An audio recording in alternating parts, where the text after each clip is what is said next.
Hi, good afternoon, everyone. Welcome back from lunch. Hope you had a good break and a great lunch. This is the session on protecting refugees, digital resilience and information integrity. So I hope everyone is on Workshop 2 channel and everyone can hear. There's some very reassuring nods, so that's great, thanks. So hello everyone, thank you so much for your time today. I'm really excited to have a great panel with me and hopefully a very interesting panel discussion coming up. So today we're going to examine information risks through the lens of forced displacement. So my name is Katie. I work for UNHCR, which is the UN Refugee Agency.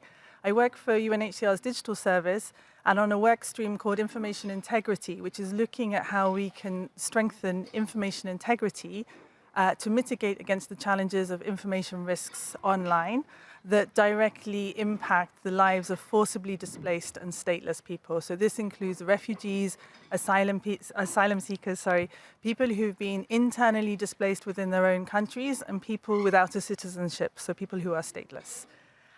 We also address the impact that information integrity risks, have to humanitarian operations. And obviously this is a very challenging space. So hopefully today we can actually focus on some of the positives and some of the solutions that we've been working on when we look at addressing information risks. So today we are going to look at how we can strengthen digital protection, how we can improve access to reliable information, how we can uphold the freedom of expression, and how, importantly, we can foster social cohesion and inclusion.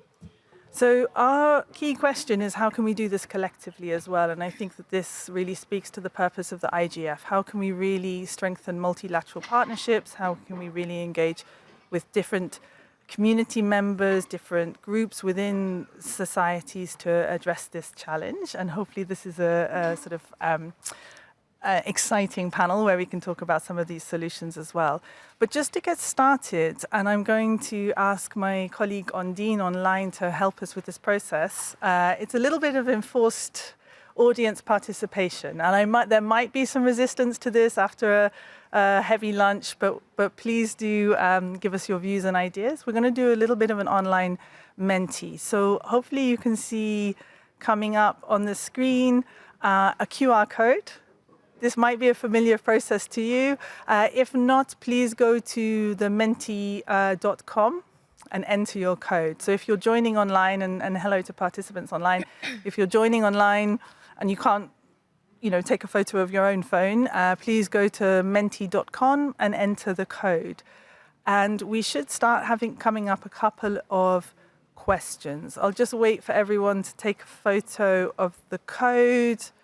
Please wave your hands if you're still taking photos of the code. If not, we'll move to the first Mentimeter question. There are no wrong answers, don't worry. Just in your own word or words, can you tell me what you think we mean when we talk about digital resilience for forcibly displaced communities? What does this mean in relation to information integrity?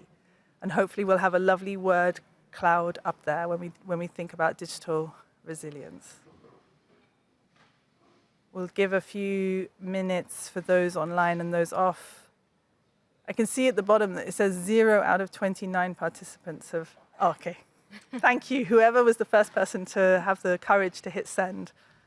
Brilliant. We'll wait for a few more answers to come through. I see access is coming across quite strongly there. That's very interesting. Protection, regulation. We're going to hopefully touch on a number of these topics today. Freedom of expression, safety, safe care. Oh, sorry, it keeps jumping around. Access to information, I think we've already said. So I think that's brilliant.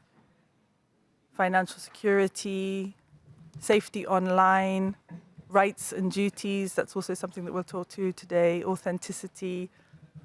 So brilliant. You can see that when we talk about digital resilience, we're really talking about the ability for forcibly displaced communities to have access to an information ecosystem that is robust. It meets their needs.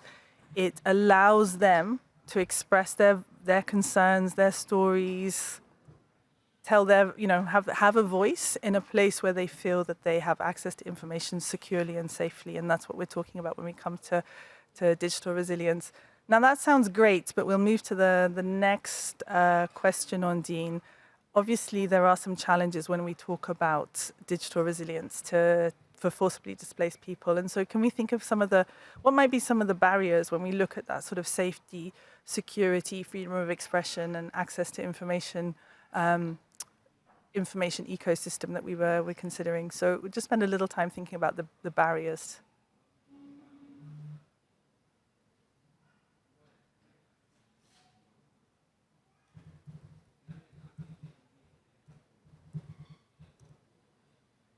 Oh, that's interesting. So we've got vulnerability coming up, capitalism. I'm not sure we're going to be able to sort of knock that one on its head today, but xenophobia, that's definitely something we'll be able to touch on.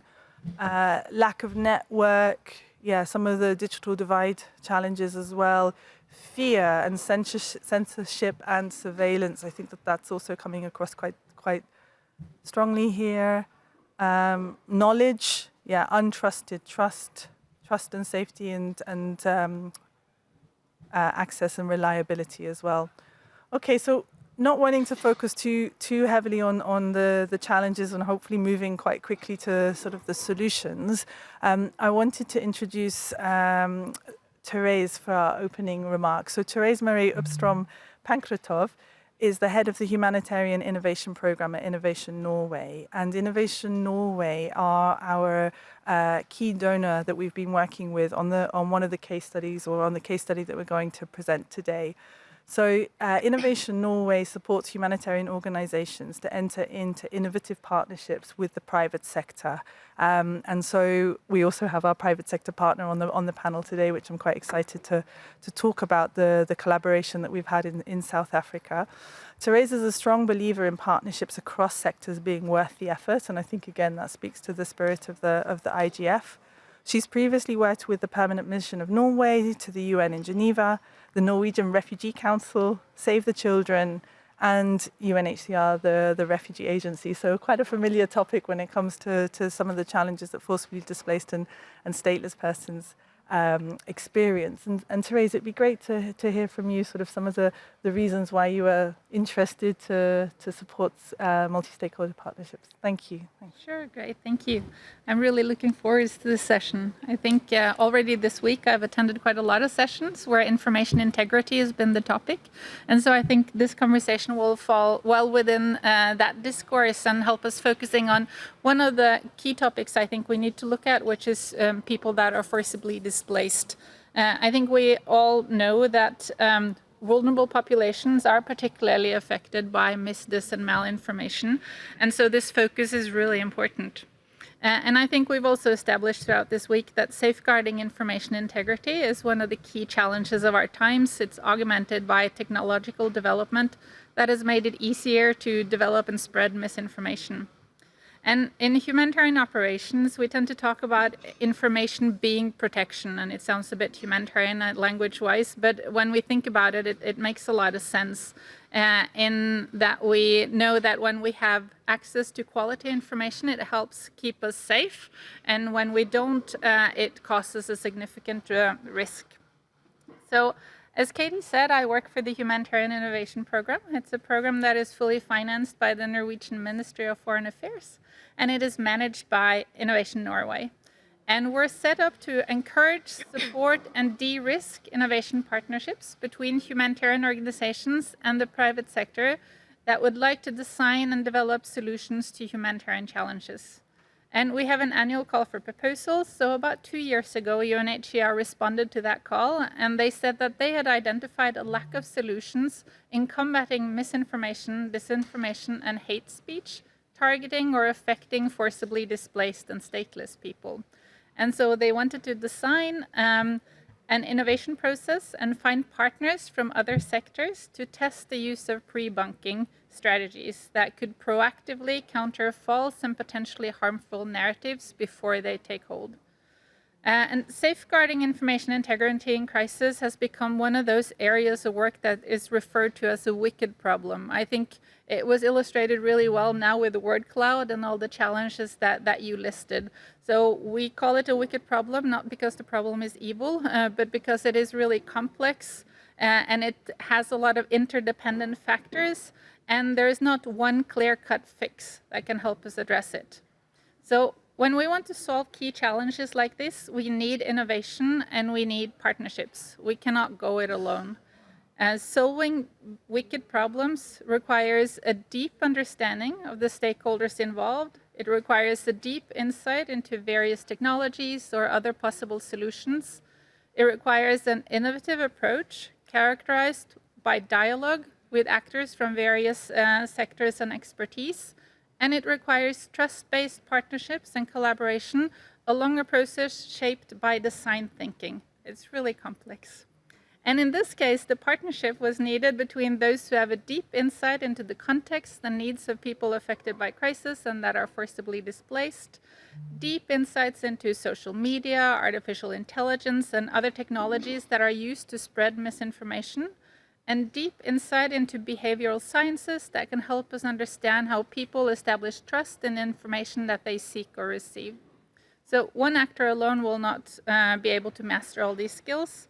And so a good way forward then is to design a multi-sectorial innovation partnership to address the challenge in an appropriate way. And I think traditionally, often we've thought of innovation as a fairly linear process. So you identify a challenge, you develop a solution, you implement the solution, and the problem is solved. And I think this view of innovation has caused a lot of disappointment because it normally doesn't look like this. I've seen a few in my work on humanitarian innovation, but normally an innovation process is a lot messier than that. They go in loops and circles, they require iterations, multiple testing, redevelopments, and so on. And when it comes to wicked challenges, the solution is also most likely not one shiny new thing. It is often multiple processes, partnerships, and technologies that, when they come together, help us address the challenge at hand. So this means that in addition to developing various solutions, we also need to develop an ecosystem of partnerships and solutions that can come together. And this is not an easy task. What I think is particularly inspiring about the initiative that we'll hear more about today is how these various partnerships have come together around a common challenge, bringing their various expertise and asking how can we strengthen the digital resilience of people affected by crisis, keeping people safe and preventing harm. In the panel, we'll hear from government, private sector, and the humanitarian sector, and together their insights create a unique basis for an innovation process that can help us develop solutions.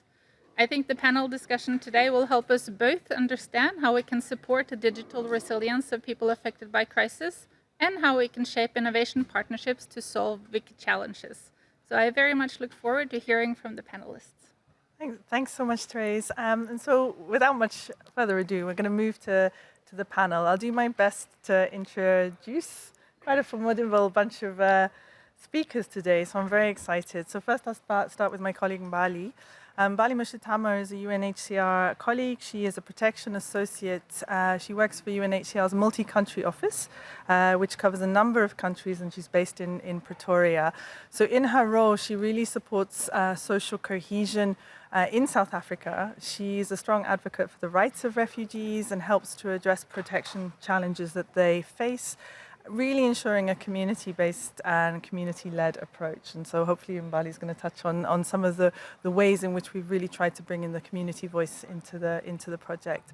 On her immediate left is Michael Power. So Michael is a public interest lawyer. He's a managing director and co-founder of Alt Advisory and Power Associates, which is the South African office of Power Law Africa. He serves as the chairperson of the Power Law Africa Alliance. He specializes in litigation, legal advisory, and policy development, including a focus on technology law, information rights, and digital governance. And he works to advance constitutional rights and good governance in the digital age. And then at the end of the table, to his left, we have Liko Botterman. Liko is a senior official within the South African Government Department of Basic Education. He holds the position of Director of Social Cohesion and Equity in Education. And he's dedicated to advancing inclusive, equitable, and socially cohesive schooling in South Africa. And then to my right, I have Oluwaseun Adepoju. Sorry, I had been practicing all day and I knew I wasn't going to be able to get through that, so apologies. He was a technology and innovation leader. He currently is serving as managing partner at Co-Creation Hub, and he oversees Co-Creation's Hub Design Lab and supports several of Co-Creation Hub's work streams, which includes the Technology and Society work stream. He has a master's in public policy with a focus on technology policy from Career Development Institute School of Public Policy and Management, and is a PhD researcher in creative technologies at Auckland University of Technology. So to start our conversation today, I'm going to pass to Mbali to sort of provide us with an understanding of some of the information risks and sort of digital protection risks that we're talking about, specifically in South Africa, as we sort of highlight to begin with that case study. So would you like to give us sort of an overview of those challenges? Thanks, Mbali. Yeah, sure. Thank you so much, and good afternoon to everyone once again.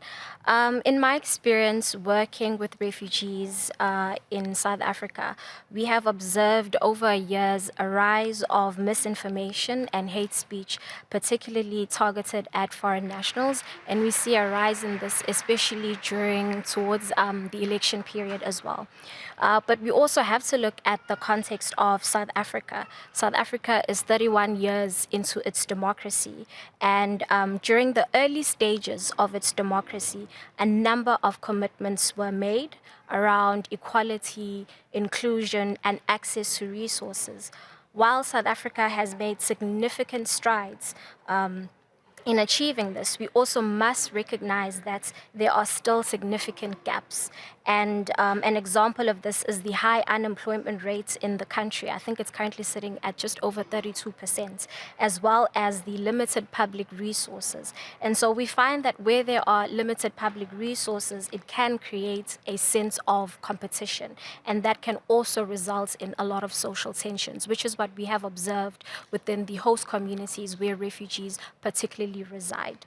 And so foreign nationals, and including forcibly displaced persons, are oftentimes used as scapegoats for socio-economic problems in South Africa. And we have seen a rise in many online groups, such as Put South Africa First, as well as Operation Dudula. So Dudula is a vernac term that basically means to push out or to push away. So these are groups that will use trendy words, trendy phrases to gain momentum and gain traction. And they have used a lot of these online platforms to incite violence and looting in the host communities. Just to also highlight how serious the seriousness of the hate speech that these groups perpetuate, we have Operation Dudula, who was recently taken to court by civil society organizations so that they can be held accountable for some of the actions that they are perpetuating. So we've seen a direct correlation of the online incitement to violence manifesting itself into the host communities as well. And this, unfortunately, also trickles down to young people. And young people are especially sensitive to this type of rhetoric, because both in the online space as well as in their communities. So you will find that refugee students, for example, have reported cases of xenophobic motivated bullying as well as targeting in schools. So these are refugee children who were born in South Africa or perhaps fled to South Africa at a very young age. They identify as South Africans even. They speak the language. However, when they get to school, they find that they're being bullied simply because they're considered as not from South Africa. We also have what we've observed is comments or speeches that are made by prominent figures. These also tend to be very influential in inciting violence within the communities. So I think that the context of South Africa, I think it was really a good case study because there's a lot of research that's been done on this, but also we have a lot of real life examples. Thanks, Katie. Thanks, Mbali. And maybe I'll pass now to Liko to talk a little bit around sort of the social cohesion challenges in schools and maybe the role of digital information risks in that environment. So thanks, Liko. Sure. I do want to maybe start by saying that some of the issues that we find in South Africa relate to the fact that South Africa in itself is a very multicultural and multiracial or even multilingual country on its own. And that on its own is bringing a set of innate challenges of diversity management in the country. And so when you then add foreign nationals into that whole compound of diversity elements in the country, you find then that there are already existing complications, and the anti-foreigner narratives then just simply find themselves at the center of all of those complications. The second thing that we find is that even though as a country we have agreed that we will use schools as centers of life where young minds are being molded and being prepared for an inclusive society, school alone and curriculum alone is not going to solve the problem, because curriculum is only delivered in the classroom during school hours.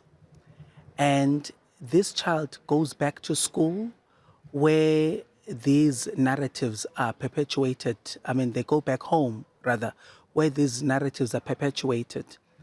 But they also then go into cultural and religious spaces in community where it is advocated for very strongly that anti-foreigner narratives are actually religiously correct. And so our curriculum is not able to help us shift the mindset, not just on issues of people of foreign nationality, but even on other issues related to HIV prevention or prevention of early unintended pregnancies and all of those things. And so these issues are not, I mean, this particular issue is not immune to those issues that we find in South Africa.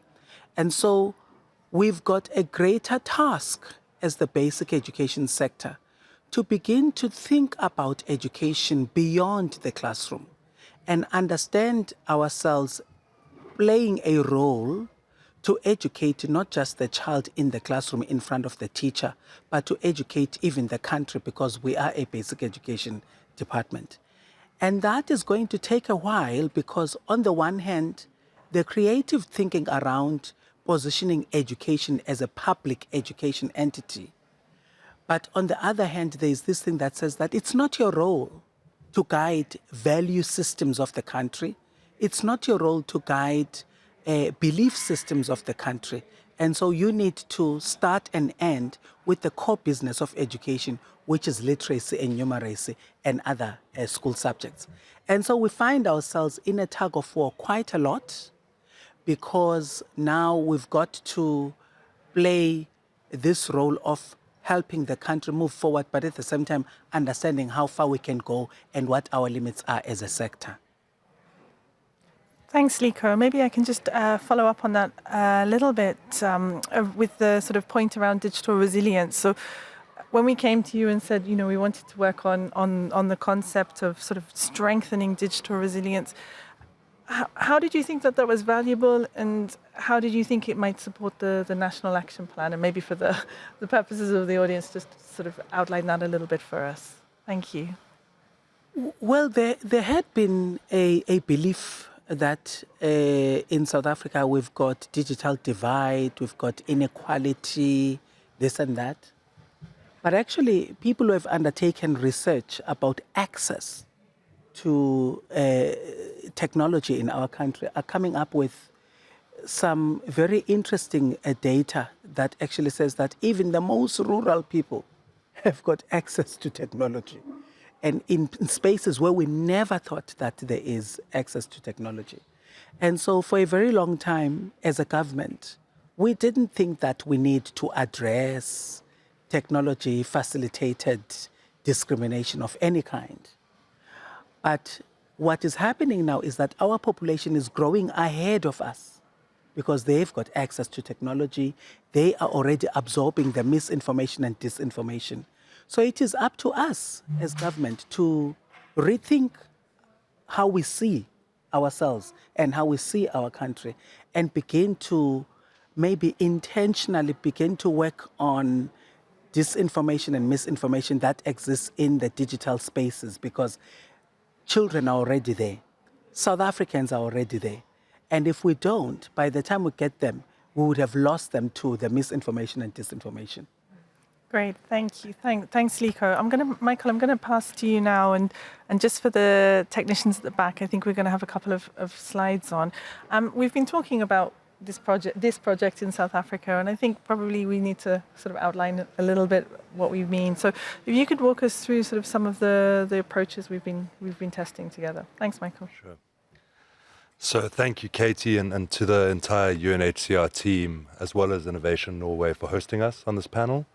And maybe thank you to the technical team at the back. This is my first ever silent seminar, and you're doing a wonderful job. So thank you for that. Flowing from what Liko said, we've been working now with UNHCR for about 18 months. And we were simply asked, how do you change, children's perspectives? This was ultimately the macro question that we were asked, within the purview of anti-foreigner sentiment in South African schools. And we really went to the drawing board. I mean, for the parents in the room, for those who work with learners, changing a perception is not easy, particularly when someone is in an echo chamber and those beliefs that are held are being reinforced within their communities, by their parents, potentially by their educators as well. And as Mbalia said, we have a long history of xenophobia in South Africa for multiple socioeconomic reasons. But the fact that xenophobia is inherent in our community, I don't think can be dispelled at this stage. So we went to work. And, talking about internet penetration, I think context is always really important to understanding any situation. And our internet penetration rates in South Africa, while they are increasing, the biggest challenges we have in schools is access to the actual technology and state-funded technology. So our initial brief was to determine how you pre-bunk anti-xenophobic narratives in South African schools. Can I just pause there? Just by a show of hands, I know it's after lunch and maybe we can get a bit of exercise. Who is aware of the concept of pre-bunking? Okay, so it's relatively novel. It's really what it says on the box. It's the opposite of debunking. So we see on the online space, information comes out, it may be misleading, it may be incorrect, and you go towards debunking. Pre-bunking is the opposite of that, where you try and form the narrative before it starts. So you really have two types of pre-bunking. The first is dealing with common narratives. In this context, a common narrative in South Africa is that foreign nationals are criminals, right? It's a narrative we've heard. It informs a lot of international political discourse, and this is a type of narrative pre-bunking. You then have logic-based pre-bunking, where you're attacking the technique of scapegoating different groups of individuals for political purposes. So those are really the two underpinnings of pre-bunking strategies, and a lot of pre-bunking work has actually been piloted by Google's Jigsaw project. And the approach is really three parts at its basic form. You have a warning, so you point out in content, for example, a brief explainer video. You explain what the problem is. You warn about certain types of narratives that are occurring in online spaces. You then have a preemptive refutation. You explain why those narratives are incorrect. And then lastly, you microdose to try explain how you counterbalance that narrative. But the microdose is meant to be just that. It's not meant to further perpetuate the harm. So you're really and simply trying to get ahead of the story. You're trying to get ahead of the narrative in terms of pre-bunking. So when we turn to the South African context, We had hoped to start digital. You know, a lot of this program is around digital, but we found in consultations with learners that our internet penetration rates were too low and access to technology just simply wasn't viable at that stage. So we got thinking, and we ultimately came up with the concept of a board game, right? So I'm not certain what slide is on the screen, but we can flip the slide. And our game is really called Mzansi Life. So what it is, for those who have played Snakes and Ladders before, it's a very similar type game. But you start the game by taking a character card, you become a character. And throughout the course of this game, we gently microdose to avoid anti-foreigner content. So as this character, you go through life in the game. You have the ups, you have the downs, and you are rewarded for good behavior. You go up the game, you move towards your future, and for problematic behavior, you move backwards.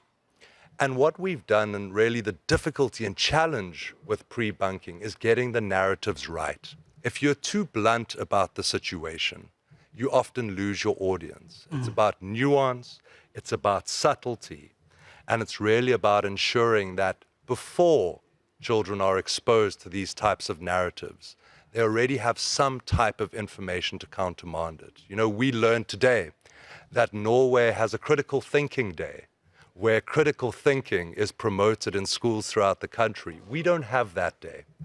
And it's something for our department, most certainly, to think about.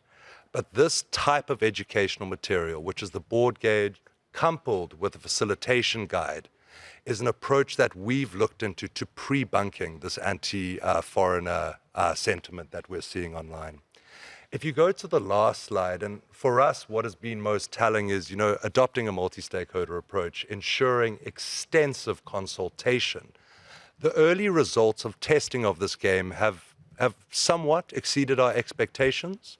You know, when we initially started piloting, we thought it would be just another game, something that would be thrown in the cupboard and not used. But when we started rolling it out in our test groups, we really started to see really fantastic results. The most important result is the one at the bottom, and I'll move back from there. But when it came to the question of perception, and on the question to learners who are surveyed after playing the game and going through a facilitated discussion on anti-foreigner sentiment, for the statement, some people online are trying to influence me by using emotional or shocking messages that spread quickly. After a 3-hour engagement with learners, the perception of agree changed from 43% to 86%. I can't remember personally when my perception was changed by almost 50% in the course of a 3-hour conversation. So the combination of gamifying a concept with facilitated learning seems to be a magic ingredient, at least in our context. The traditional notions of pre-bunking, which is, you know, watch a 15-second TikTok video or watch this explainer video for a minute, are traditional mechanisms that are being rolled out and still often adopted. We've seen a more substantive approach as yielding slightly more significant results. And Katie, I hope that gives a bit of an overview as to the pilot project, and I look forward to continuing the conversation. Yeah, excellent. And of course, if you've got any questions, we'll be able to come to them at the end, or please do grab Michael, Liko, Bali, and myself to talk a little bit more about this case study. I have one of the old iterations of the game with me, so if you want to see some of the sort of play cards and things like that, I think it would be worth looking into if you would like a little bit more information. I'd like to sort of bring us a little bit back to sort of looking at the engagement that we can have with different stakeholders. And Bali, I mean, Michael mentioned sort of the Jigsaw Google approach, but could you tell us a little bit more about some of the engagement that we've had with the tech platforms on this project, please? Thanks. Sure, thank you. I think one thing we also need to take into consideration is the fact that it's a bit weird when I hear myself. I think another thing we need to take into consideration is the fact that refugees are on these platforms, these various platforms. We can't run away from that. The one thing we wanted to ensure was that they feel empowered to use these platforms. They feel safe enough to use these platforms as well. But also, since there is an existing narrative, we wanted them to also put out their own stories, their own lived experiences. And so we've been closely engaging TikTok, who recently hosted a webinar that was dedicated to just helping us learn more about how the users can stay safe while using their platform as well. So the session focused on equipping participants on tools and knowledge to navigate the platform safely, as well as understand how TikTok's moderation system works. The webinar also served as a platform for open dialogue. So we were afforded the opportunity to directly ask the team, the TikTok team, some of the challenges that we're seeing on the ground, because there are certain trends that we're seeing that TikTok might not be aware of. There are certain subtle misinformation or hate speech that is being spread in such a way where they're using coded language. So they might not use a particular word, they might change a word to another language. South Africa has about 11 official languages. So you have about 11 languages to play with to basically perpetuate hate speech. And so the TikTok team was very helpful in offering insights also into their community guidelines, their different reporting mechanisms. And for us, what was really encouraging was just their openness for continued collaboration. We're also looking at empowering the refugee community on how they can create their own content as well. So how can they then start making content to counteract what is already on the ground? How can they also do this safely, whereby they feel like they can express themselves? I saw that in the Mentimeter. I think one of the key things that kept coming up was freedom of expression. How can refugees, they should be afforded the right to a voice, right? They are contributing members of society. They have their own lived experiences. And so for us, really engaging platforms such as TikTok, engaging platforms such as Meta, where we're able to say, we have these marginalized group of people where oftentimes they are left behind. How do we bring them to the table so they can tell their own stories, where they can also access safe information in a manner that does not endanger them? Thank you, Katie. Thanks, Mbali. And maybe sort of zooming a little bit out of the South Africa context and speaking a little bit more broadly, Oluwaseun, I'd love to hear a little bit more around some of these sort of reporting mechanisms that we know that maybe the platforms have, if it does come to someone sort of saying that they have been directly sort of a recipient of hate online. Do you feel that maybe displaced communities use these reporting platforms, and what could be some of the barriers that would stand in their way when it comes to reporting? Thanks, Katie. I think I'll start by saying 80% of the reporting platforms from the big techs are afterthoughts after building the technology. For most of the social media platforms, for example, reporting platforms for hate speech or digital violence were afterthoughts. Introduced, or the pressure was mounted by civil society organizations and technology activists to be able to do that. So it's always challenging to even create the awareness about some of these tools for people using their platforms. But also, as technology creators, sometimes we tend to create a one-size-fits-all types of technology for people, which is not really helping vulnerable people to be able to use these platforms effectively. And when we talk about, we can have classification of internally displaced people, forcibly displaced people. There are refugees as well. And some of the reporting platforms are not really fit into the different classifications that we might have as well. And in the work that we do every day, we've seen increasingly that these people are not, some of them are not even aware of some of these reporting platforms. But more importantly is the familiarity, first of all, with what you call hate speech or offensive opinion, first of all. We've worked with people that are seriously emotionally battered, that when you even use hate speech on them, they are not even aware, they are not emotionally sensitive to some of these things. And this brings the complexity of even helping and supporting, internally displaced people or refugees. First of all, from the emotional level of classification. Number two is the language and localization of some of these reporting platforms. And that is why we begin to see organizations creating different help desks offline where people can come to and make reports. And then those platforms escalate to the platforms where some of these things have been perpetrated. And I think it speaks to what you were saying around the fact that foreigners, internally displaced people or refugees coming into a new country, sometimes they don't even understand the slangs and the languages being used, for hate speech on them. And we've also seen in our work fear of retaliation. We've seen a lot of people who have experienced hate speech or violence, digital violence, they don't want to report because of fear of retaliation or the power play in the mix of those who have used these words against them. And also, a particular situation that we've seen is how, and this is a co-created story with some organizations we worked with recently. In a particular IDP camp in Nigeria,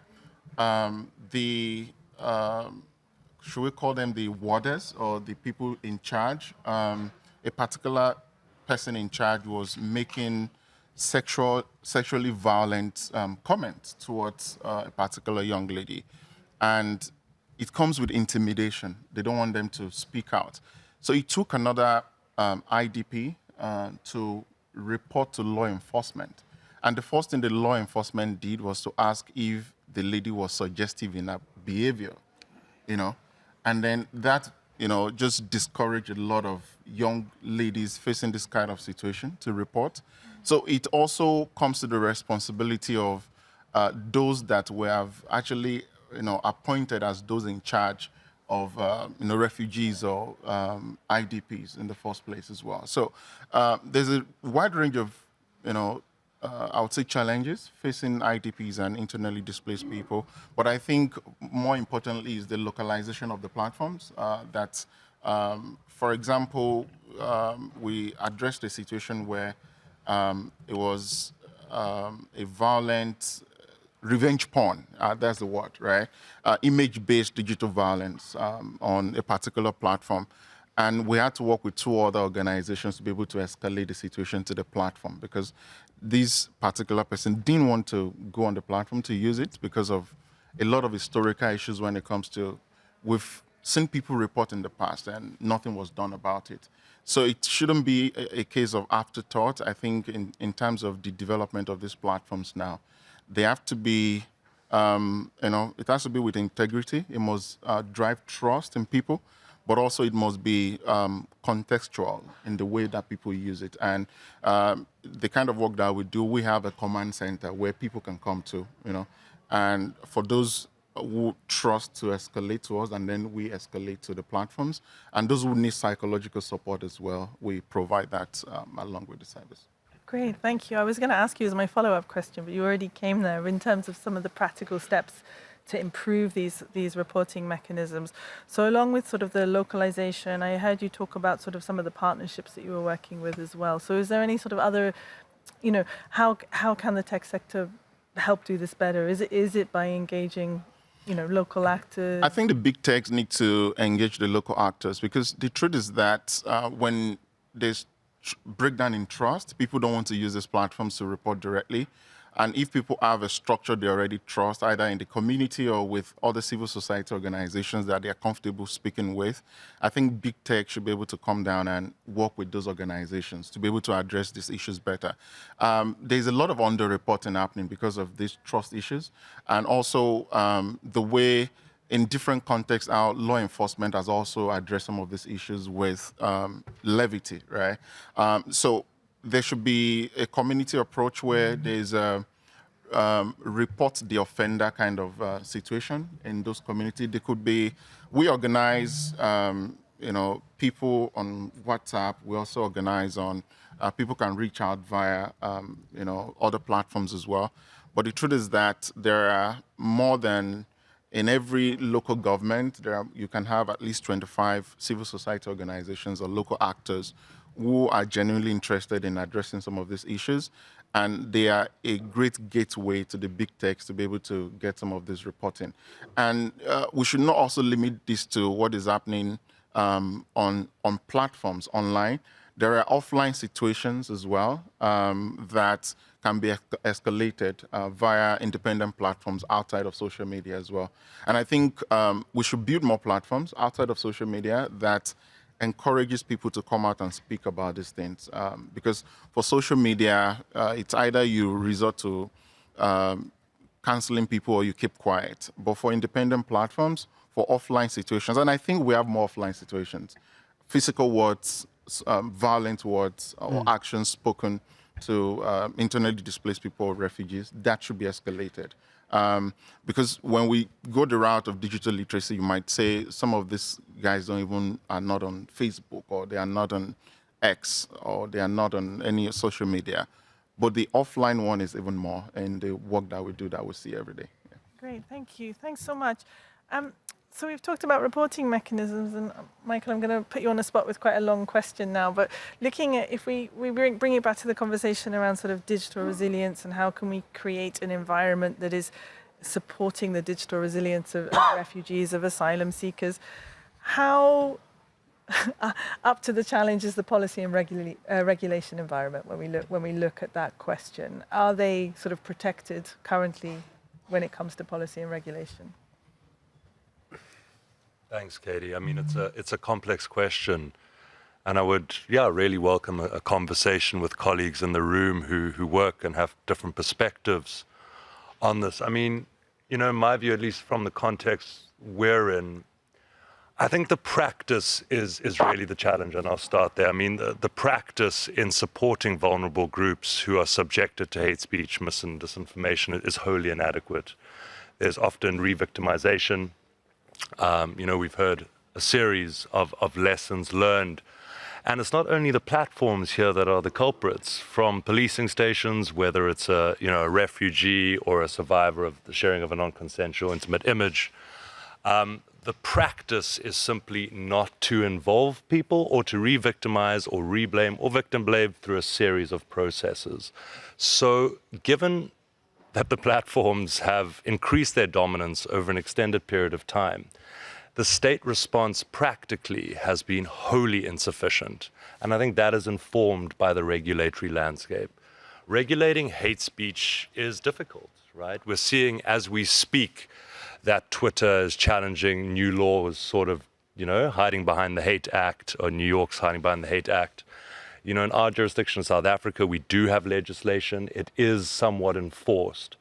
But I think that secondary vulnerability that a refugee has, the ability and the enabling space to come forward and report in the first instance, is something that we haven't got past at this stage.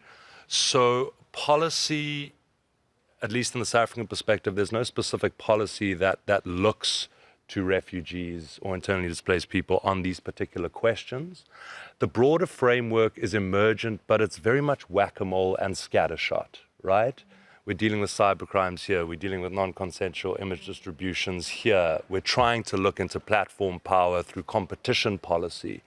There's nothing harmonized that is really there to create the supportive environment. And for me, I think that the state needs to play a far bigger role.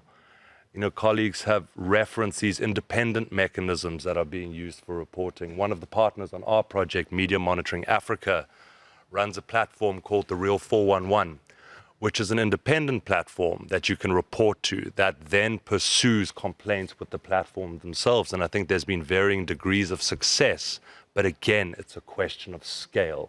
And it's that scale that I think the platforms, when it comes to content moderation, or the erstwhile concept of fact-checking, which is a big problem we have at the moment, coupled with these independent platforms, which just don't have the capacity to get through the volume. So, well, from a legal standpoint, at least in the South African context, there are safeguards in place. Those safeguards are severely impeded by the willingness of those in power to support people in vulnerable positions to actually pursue their rights through them. I'm just going to turn back to you because I know that you also work on in terms of policy and regulation and sort of governance actions. Is there sort of any recommendations that you would make to try and sort of address some of these challenges? I know we spoke a little bit about like sort of the challenge of reporting, under-reporting and re-victimization, but at the sort of policy and governance level, do you see any, positive steps that could be taken to build that resilience? I think recently we've had invitations from a number of international organizations, but also some local actors on how do we effectively make policies around anonymous reporting that is effective. I think there's a lot of fear, depending on the level of violence or how deep the situation is, right? And I like what you said around re-victimization, and we've seen that over and over again.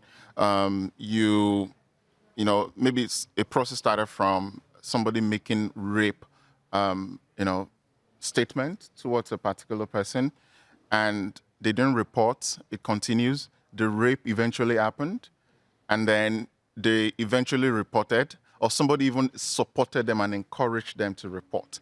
And from the law enforcement side, they started with derogatory comments right from the police station, right? And this person was shamed right from the police station. What do you expect to happen next, right? So most of the cases that we've been involved in is around how can we make anonymous reporting so effective, and can we also introduce policies around accountability of vulnerable people that are in charge of accountability for vulnerable people, which I think in most parts of, not just in Africa, most part of the world, it's very contextual and subjective as well.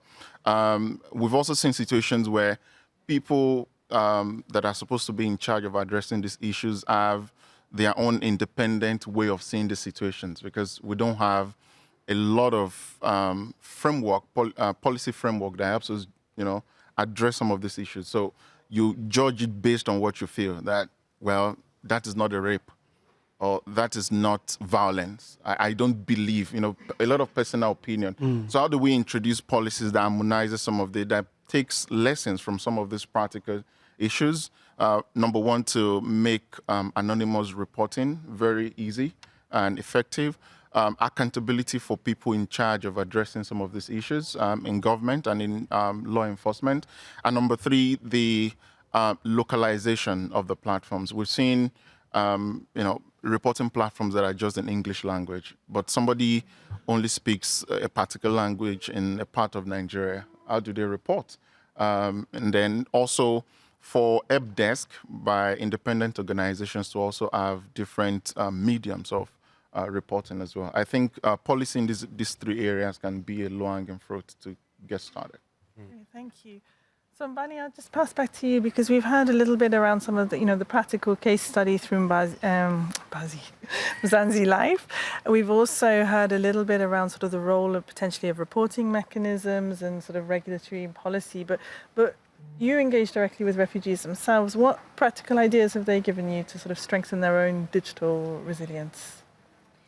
Thanks, Katie. I think working with refugees on a daily basis has really shown me how resilient refugees are. I mean, they are, yes, we agree, very traumatized because of the different things that they've had to go through from their country of origin, traveling to then find a country of asylum where they can be accepted and safe. And oftentimes, I can't agree more with my colleagues that we try and avoid re-traumatizing them. So you don't want the refugee to keep telling you the story over and over and over again, because that's their lived experiences, and no one wants to recount a trauma event. However, one thing I have come to recognize and appreciate is that they want safe spaces to tell their stories. They want safe spaces to have an open dialogue.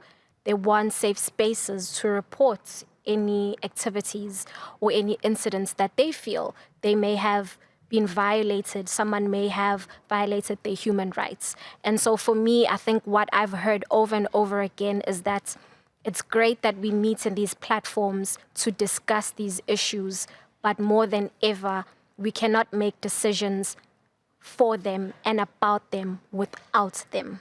And so they want to be included in these conversations. When policies are being drafted, they want to be brought in, because unless you're a refugee and you have that lived experience, we can't really dictate, what works and what doesn't work. So for me, I think in my conversations with refugees, the number one thing is create a safe space where we can bring in our ideas, where we can bring in, because they've got a lot to share. They have a lot to say. I think, to also echo my colleague, accessing reliable information in a language that they understand. So many times we've seen there's a number of communication policy changes that are communicated, and refugees oftentimes don't understand. And so they find themselves on the wrong side of the law, sometimes simply because they genuinely just did not understand what was being communicated to them. And so I think for me also, how can they access reliable information in a language that they understand? Lastly, I think ongoing digital literacy that is context specific and uses real life examples from their own community. The context of South Africa is very different from the context of Nigeria, very different from the context of Ghana. How can they protect themselves in the context of South Africa? How do they stay safe in their host communities in the context of South Africa? So these are some of the few examples I would give. Thanks, Katie. Great, thanks, Mali. Maybe we just pass to one final question back to Liko, if we can. Liko, we've had a little bit about sort of some of the challenges, maybe different ways of working in partnership, some of the approaches that you've seen, and I know you've played the game as well. If you were to sort of give advice or guidance to maybe government counterparts, both in South Africa but also in other countries, thinking about, is this something that we could adopt to try and think of a way of building digital resilience? What advice would you give, or what practical caution would you maybe advise? Yeah. I think I would rather say that when it comes to making use of digital platforms versus a game like the board game that we have on Zanzi, we need to understand that when we say yes to a fully digital approach, what we are saying no to. And when we say yes to digital platforms, we're actually saying no to the ability for us to reach those that Michael is talking about, who still don't have access to digital platforms. Therefore, if you want to drive a pre-banking agenda, you need to use a combination approach. The one is not replacing the other, but they should be complementary to one another. That's the first thing. The second thing that I want to say is that probably the conversation about protecting the rights of refugees is not a conversation that should be had by a country where they are, because there are other international influences that need to be taken into consideration. We need to have a global conversation as a global community about it.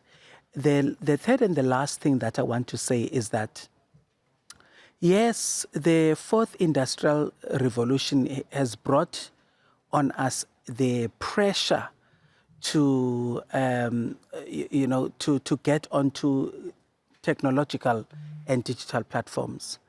But we also have the responsibility to ensure that when we push children into those spaces where they need to now access information about misinformation and disinformation and pre-banking and so forth, we also then have another responsibility, which is a hidden responsibility, to protect them when they are online. Thanks, Liko. Thank you so much. I'd love to say thanks to the panelists. We have a few moments now to ask some questions. And first of all, I'm going to, whilst people are, I think this is the microphone that people come to ask questions. Don't be shy. There's one there. First of all, whilst people are hopefully making their way to the microphone, I'm going to ask Ondine online. Were there any questions coming in the chat? Thanks, Ondine. Hi, Katie. No questions so far. So excellent. Participants online, feel free to add your question and I'll read them out for you. Yeah, thanks, Ondine. We'll come back to you. Thanks for your question. question. Hello, my name is Olivia, and I'm coming from the London Story. And we work in the context of India. It's a little bit different, so I don't know if you can answer my questions, but also I would like to hear your experience on that.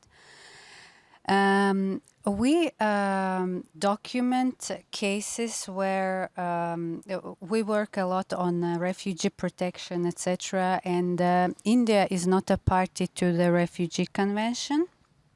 And there are a lot of different groups of refugees which are also treated differently, etc. And especially in terms of the hate speech online, we document that refugees in India are systematically targeted by disinformation, and they're being labeled as terrorists, criminals, illegal infiltrators, etc.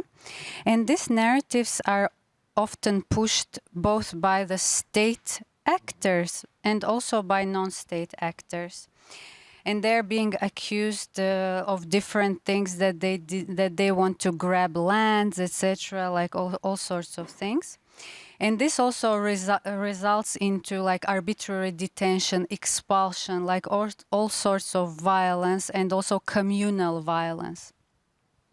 So I would like to ask if UNHCR, if you have experience and knowledge, if UNHCR has taken specific steps to target this disinformation online by state and non-state actors in India.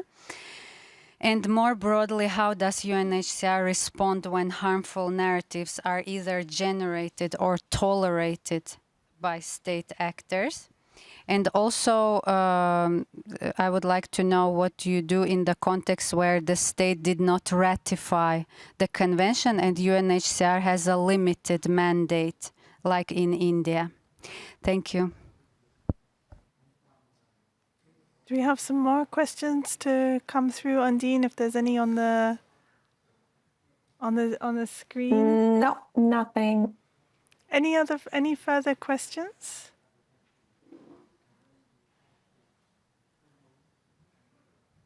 I had an Yeah, please do ask questions afterwards. Thank you for your questions. So, I mean, personally, I've been working on the South Africa project, so obviously I'm not able to speak to or comment on the India case study for, India example for on this occasion. I would say that a lot when it comes down to sort of working in countries where, maybe we don't have such an enabling environment as South Africa, for example, a lot does come from the importance of being seen to be a trusted entity and being seen to sort of be able to sort of have access and engagement. And I think that this comes from sort of how can we really make sure that, that we are, if able, able to sort of operate and have access to information available on channels around sort of what services are available. A lot of what we've been doing sort of on a global level as well is around sort of, really trying to make sure that people understand, what is a refugee? How do we really try and sort of tell these narratives around sort of solidarity? But I think the sort of examples that you were saying strike to some of the work that we needed to do in South Africa around identifying what are these narratives and actually what is the sort of behavior science behind this? Like, what is the fear that people are being exploited, what fear is being exploited here. And so, for example, I think, Michael, I'll pass back to you, but some of the narratives we identified in South Africa are really deep-seated. And I'm sure in many other contexts there are sort of, hooks or narratives that it's very easy for people to manipulate because that's where the fear is. And I think that, my advice would be sort of really to bring it back to a behavioral science approach and identify sort of what are these grand narratives and what fears and what sort of levers are people pulling, and to sort of highlight, not to run after the, hang on, the debunking piece, but actually look at sort of how can you try and allow people to sort of recognize that maybe their fear is being manipulated. And this is why pre-bunking has that warning sort of piece at the very beginning. The moment you say to someone warning, psychologically, and it's been tested in a number of different languages, not just English, psychologically someone is more receptive to the next piece of information. So warning, your fear might be being manipulated, and then you can start to have a conversation that maybe opens up, now we can start to address the issue that in this context, refugees are always, aligned with criminalization. I don't know whether you want to build a little bit more on that point. Yeah, I mean, I don't want to speak to a context I don't know enough about invariably, but I mean, when looking at these challenges, and, we're seeing it in the US, where there's often political alignment with a lack of safeguards, should we say, on the platforms. And then I think you need to look for mechanisms within the state that may be supportive, right? So if there's executive support for what's going on, for example, in the Indian context, I know the Competition Authority has recently given a relatively landmark ruling against Android television, for example, and you may need to look at somewhat radical strategies to test these types of questions. In the South African context, our Competition Authority is working on this. You've got people in the Department of Education who value the need for this, but then you do have other state departments which simply are not interested in these regulatory questions. So it's really about trying to find those loose-knit partners at the right time, particularly where there's a recalcitrant state. I think pre-bunking plays a really important role, as does civil society, but to the specifics I can't speak to, but that broader alignment between potentially strategic litigation, policy reform, and activism.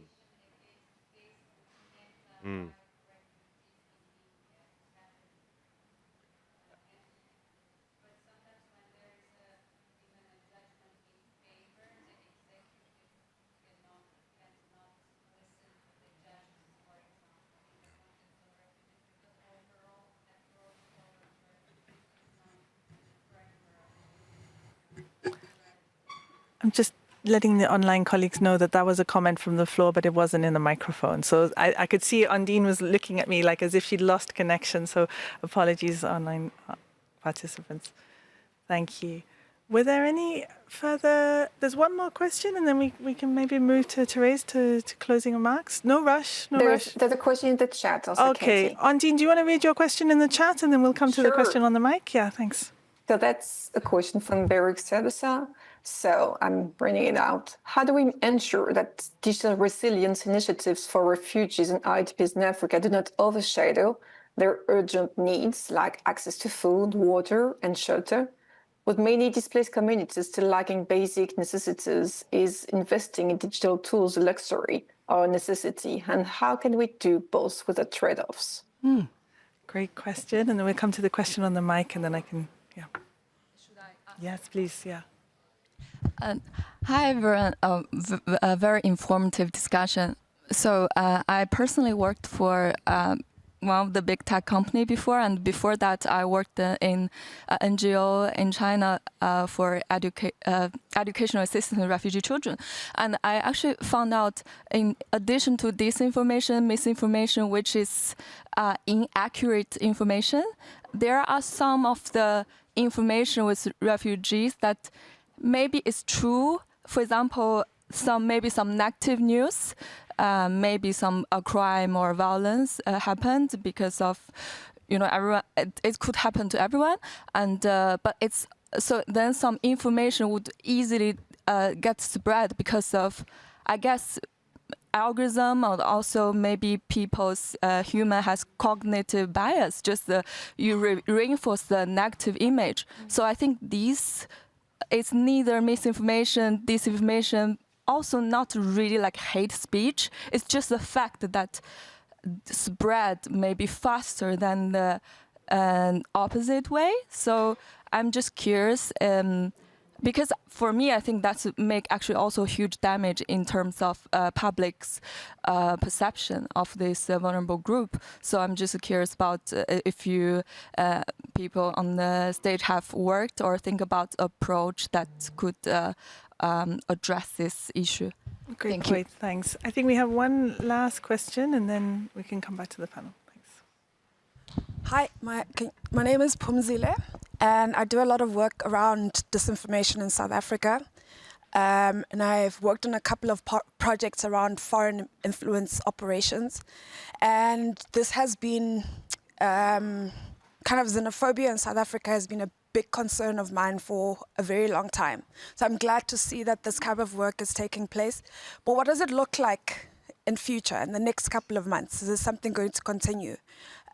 Because right now I think it's kind of not as busy as it can be, especially on the online space, but heading to a local government election, it's going to start. And the thing is that it doesn't remain online. Like with other kind of disinformation campaigns, this spreads offline and it results in, of violence and death. So what does it look like going forward? Thanks. Okay, so I'm going to very quickly give the panelists 1 minute to answer each of the questions. So Mbali, can I come to you for prioritization? Michael, what does this look like next as the next steps? And then do you want to take the piece around sort of, how to, amplification and the algorithms that maybe run away with some of the sort of bad content as opposed to, less positive content? So 1, 2, 3, and then we'll pass to Therese. Thank you. Sorry, can you please remind me the prioritization? Prioritization. Why are we focusing on digital protection when we also have to make sure basic needs are met when it comes to refugee protection? Yeah. No, thank you very much. I think for me, in the context of South Africa, we are fortunate in that our legislation is very progressive, in that refugees are afforded the right to work, they have the right to education regardless of their documentation status, they have access to basic services, healthcare, social grants as well. And so I think the number one problem that we're seeing in South Africa is really just xenophobia, whereby as much as there's access, there are limited resources, as I previously said, and because of this, we have a lot of the host communities saying we don't have jobs because foreigners are here and they're taking our jobs. Our children don't have spaces in school because foreigners are here taking all the spaces of our children in schools. And so for us, the main priority is not necessarily access to basic services for refugees in South Africa, but rather how do we ensure that in the country of asylum, they are protected in various ways. We have a huge problem with documentation, access to documentation. A lot of times refugees will try and get themselves documented to access such services and legalize their stay in the country. However, there's a lot of systematic issues within our Ministry of Home Affairs. So this also further perpetuates the narrative that we have a lot of foreigners that are undocumented, that don't care to get documented within the country. Therefore, this further incites violence. So I think for us, this is why this is a priority for us in South Africa, because xenophobia is truly, I think even as Pumzile has said, a really huge problem. Michael, 1 minute. Yeah, sure. On what next? So, Pumzile, thank you. I mean, there's a few things going on. Just speaking briefly to our project, we're now moving into our second phase, which we hope to conclude by August. The second phase is the last round of testing, and then we're actually going to start printing and distributing this game, coupled with sort of digital facilitation guides and potentially a digital game. We're still testing to see if we can pull it off in time. So I think from the social pre-bunking approach, we're hoping to move this relatively quickly. I think just for interest's sake in the South African context, there's two broader developments. I mean, our Competition Commission, in its provisional findings and some of its recent reporting, is likely to recommend that there must be an amendment to ECTA to create a degree of platform liability for the amplification of hate speech. Now, a lot of people are not supportive of that amendment, but this is quite contested in the South African space, and that's likely to be on the agenda. And then I know our National Human Rights Institute is looking into some of these questions as well, and they'll probably be making sort of announcements in due course. But there's a lot afoot, both social, regulatory.